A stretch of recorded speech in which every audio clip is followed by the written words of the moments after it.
Bonjour à toutes et à tous, aujourd'hui je vous propose une vidéo dédiée à Aska, un jeu de survie et de simulation de colonies vikings qui se déroule dans un monde mythologique. Il s'agit d'un jeu indépendant développé par Sound Sailor Studio. Il est actuellement en accès anticipé. Le but n'est pas seulement de survivre, mais de construire progressivement une colonie autonome capable de traverser les saisons. On a le choix entre deux personnages, Aska et Ragnar. Leurs statistiques de base sont différentes. Ragnar a plus de vitalité et de force, tandis qu'Aska a plus de dextérité et de perception. On peut modifier la coiffure du personnage, la couleur des cheveux, la couleur des yeux ainsi que le style de tatouage et la couleur de peau. Il existe un mode multijoueur, mais on démarre ici en mode solo en difficulté normale. La carte est générée de manière procédurale, ce qui signifie que chaque nouvelle partie propose une disposition différente des ressources, lacs et grottes.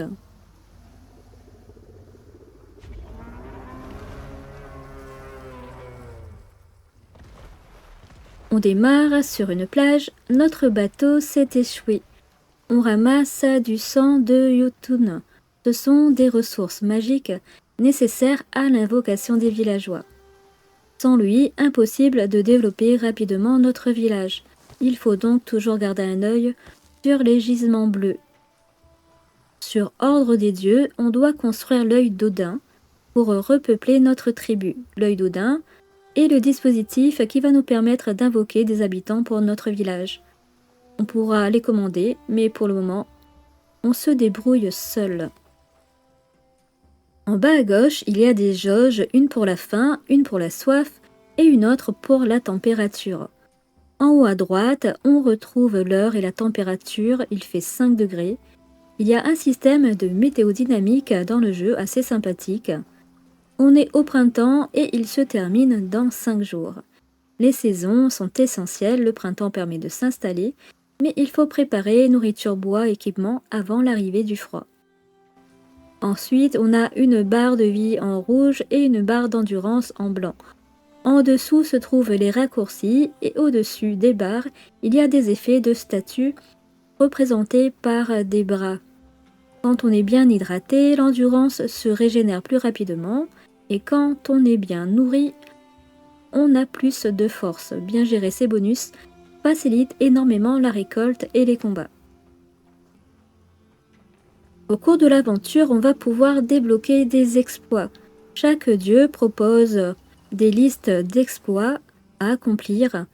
Cela va nous permettre d'obtenir des récompenses, des options de personnalisation pour le personnage. Ce sont des tâches simples comme épingler des instructions ou construire un hébergement. Ces objectifs servent aussi de guide de progression. En appuyant sur la touche triangle de la manette ou Z du clavier anglais, on peut localiser des ressources. On va fabriquer notre premier outil, une pioche en pierre, car cela peut être un peu lassant de ramasser les pierres une par une. Il faut des bâtons, des lames de pierre et des cordes. Pour fabriquer des cordes, on a besoin de fibres textiles obtenues à partir du chaume ou du lin. Le lin est souvent plus rentable car il fournit davantage de fibres d'un coup. Sur les rochers, on trouve une première source de nourriture, des moules. Elles sont fraîches pour le moment, mais elles risquent de se détériorer avec le temps dans l'inventaire. Le bois flotté est facile d'accès, on en profite pour faire un stock de bâtons. Les roseaux permettent d'obtenir du chaume. En allant dans l'inventaire, on peut décomposer le chaume en fibres.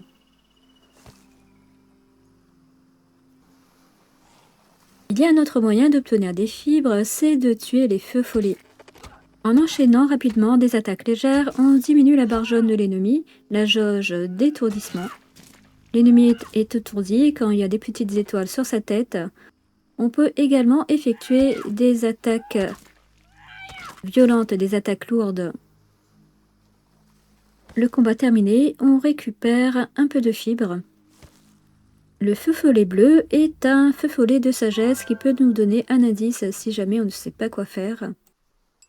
On peut maintenant fabriquer des matériaux de fabrication, des cordes à partir de fibres textiles et des lames de pierre à partir de pierre. Avec l'expérience, toutes les tâches vont devenir plus rapides. On a une liste d'aptitudes qu'on peut consulter en allant dans l'inventaire en bas à droite. Pour le moment, on est novice en cueillette, récolte de bois, ramassage de pierre. Avec le temps, ces tâches vont devenir plus rapides. On va gagner de l'expérience. On a les effets de statut au-dessus et ensuite, tout en haut, les statistiques de base. On dispose dans le premier raccourci, depuis le début du jeu, d'une gourde d'eau. Elle contient 5 doses. On peut remplir cette gourde. Pour cela, il faut trouver des récupérateurs d'eau naturelle. On peut soit boire directement ou remplir la gourde. C'est plus rapide d'obtenir des fibres à partir du lin. On obtient directement 6 fibres textiles. On reconnaît le lin par ses fleurs blanches. Pour obtenir des bâtons, au lieu de chercher du bois flotté, on peut également décomposer des épicéanes. On va s'installer ici, il y a des récupérateurs d'eau naturelle et des petits sapins. Car avec une hache simple en début de partie, on pourra seulement couper les petits sapins. On ne pourra pas couper les bouleaux ou les sapins de taille normale. Il y a des prérequis pour construire l'œil d'Odin. Il faut d'abord un abri, et pour construire un abri, il faut un feu de camp. Le jeu impose une progression. On va construire le feu simple. On approvisionne le site de construction en ressources. Ensuite, on va dans le menu du feu simple et on l'améliore en feu de camp en pierre. Le feu permet d'avoir de la chaleur, de la lumière et plus tard de faire un barbecue. Avec ma pioche, je vais aller décomposer des tas de pierres. En appuyant sur triangle, l'outil nécessaire est sélectionné automatiquement. On n'a pas besoin de retourner dans l'inventaire pour changer d'outil. On obtient un tas de pierres et une grosse pierre. On aura besoin de cette grosse pierre plus tard. Il faut essayer de mémoriser sa localisation.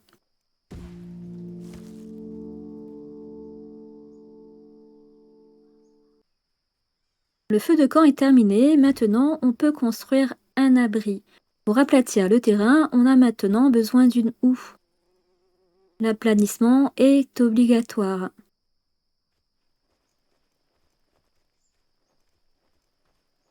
En allant récupérer des pierres, je suis tombée sur une grotte inexplorée.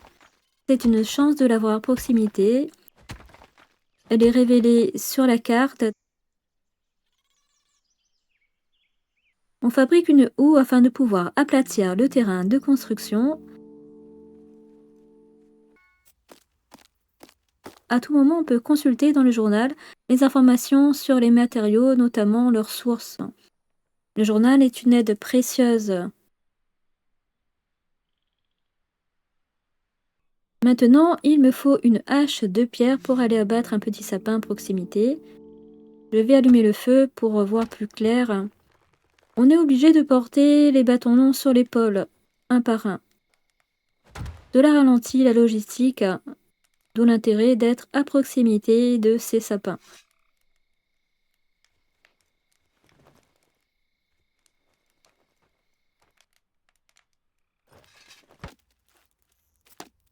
Maintenant, il faut un marteau.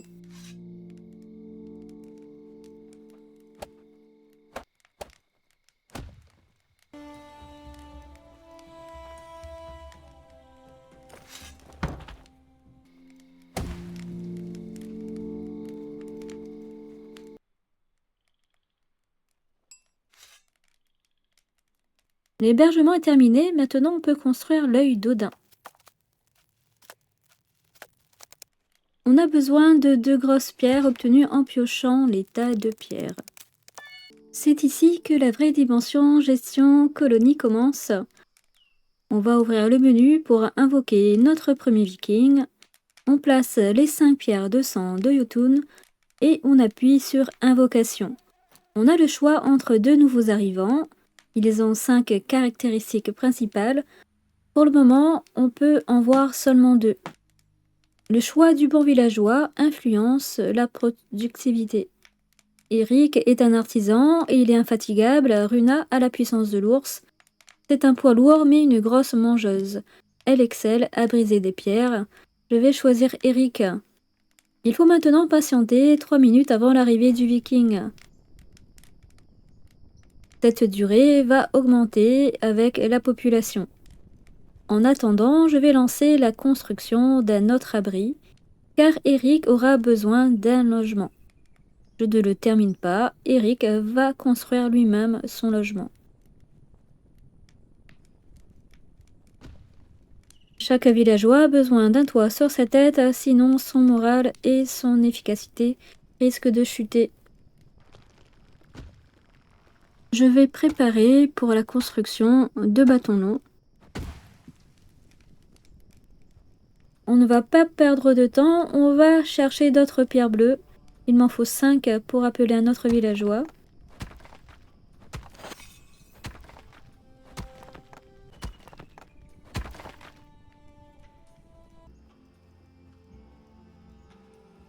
Eric est arrivé, il n'a pas trouvé de corde. Je vais donc la placer pour lui sur le site de construction.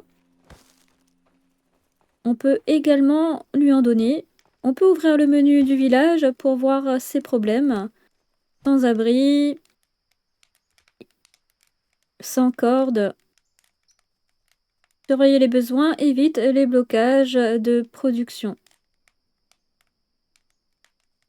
Pour le moment, c'est un constructeur, mais on peut l'affecter à un vrai poste de travail. On visualise ses avantages. Il est artisan athlète, avec une grande endurance et possède le trait ombre de nuit. Il excelle dans l'obscurité, toutefois, il subit une pénalité d'humeur s'il est réveillé pendant la journée. Il faudra donc adapter son emploi du temps. La gestion des horaires devient essentielle pour optimiser chaque profil. On peut établir un planning, comme dans beaucoup de jeux de simulation de colonies, heures de travail, sommeil et temps libre. Je vais mettre des cordes et des bâtons dans son inventaire.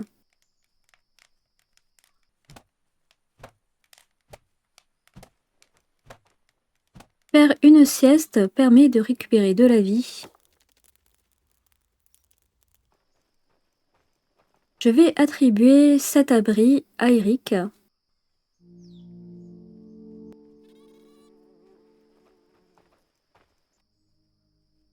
Je vais invoquer un second villageois.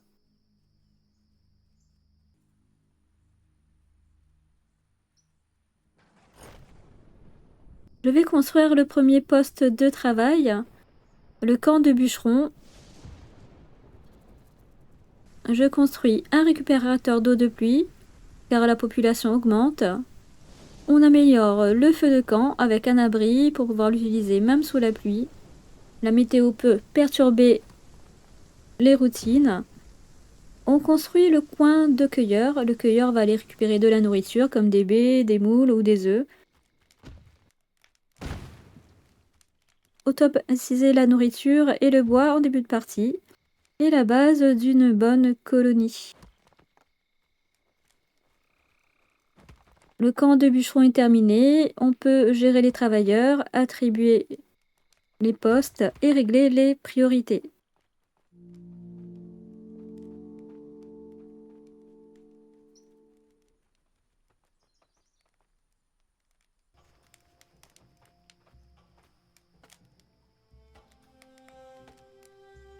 On invoque maintenant un 4e villageois.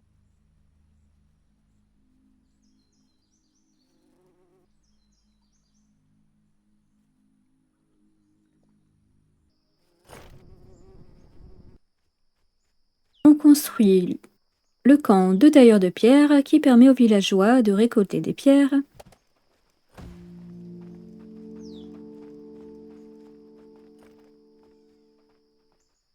Thorsten a de meilleures aptitudes pour être bûcheron. Je vais donc renvoyer Gunnar et le mettre à sa place.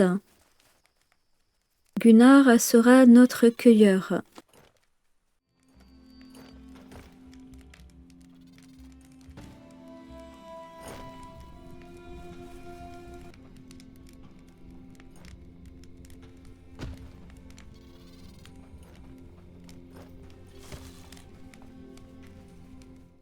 il faudra une pioche améliorée pour s'attaquer aux plus gros échantillons.